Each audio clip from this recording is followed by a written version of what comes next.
पर्व की बात हो और छठ के गीतों में केले का जिक्र न आए, यह कैसे हो सकता है। इन गीतों से जुड़ी एक रोचक बात यह भी है कि ये एक ही लय में गाए जाते हैं और वह भी सालों साल जब भी छठ का दिन आता है।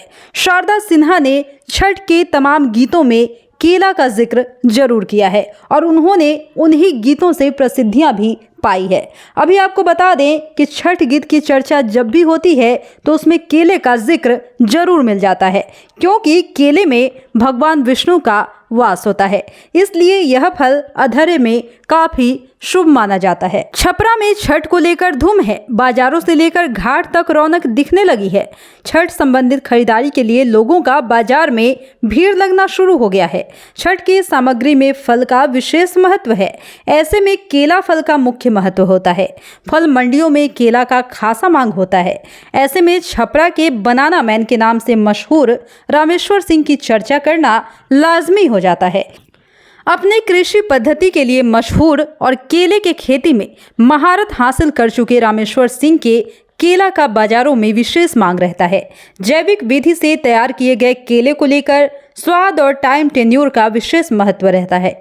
यहाँ एक तरफ फर्टिलाइजर से तैयार किए गए केले 1 सप्ताह में खराब हो जाते हैं, वहीं जैविक से तैयार किए गए केले 15 दिनों तक सही रहते हैं। रामेश्वर सिंह कहते हैं कि दुर्गा पूजा से लेकर छठ तक लगभग 800 के आसपास तक केले के घवड़ की कटाई हुई है।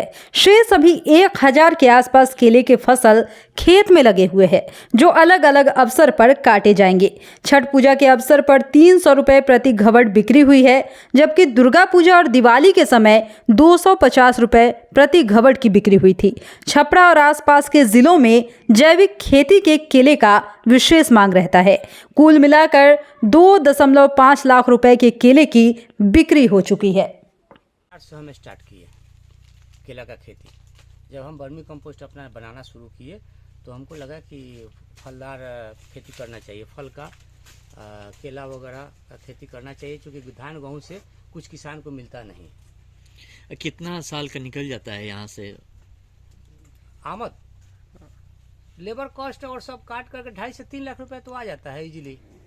छठ पूजा में माना जाता है कि यहाँ की बहुत प्रसिद्ध केला है, क्या है इसकी मांग? केला की मान्यता हमारा ये है ना कि हम ऑर्गेनिक केला निकालते हैं।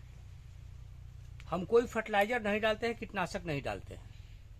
अपना वर्मी कंपोस्ट बनाते हैं और उसी को यूज करते हैं। वर्मी कंपोस्ट का सप्लाई भी देते हैं और केला का खेती करते हैं। फसल जो भी हम धान गेहूँ या सब्जी निकालते हैं केवल वर्मी कंपोस्ट। वर्मी कंपोस्ट से फल खाने में उसका क्या फायदा है? देखिए, ये मार्केट में जो आपको केला मिलेगा अभी के डेट में फर्टिलाइजर वाला, उसमें सुगंध नहीं होगा। लेकिन कहीं भी अगर किसान वर्मी कंपोस्ट के द्वारा अगर केला का उत्पादन करता है तो उसमें आपको खुशबू मिलेगा और मिठास ज्यादा होगा। क्वालिटी इसका यही है। छठ पूजा में कितना घौद निकल जाता है केला का? छठ पूजा में तो इस साल कम निकला है, लेकिन 1000 घौद निकल जाता है। क्या नाम है आपका? रामेश्वर सिंह। हमारे YouTube चैनल को सब्सक्राइब और Facebook पेज को लाइक करना ना भूलें। धन्यवाद।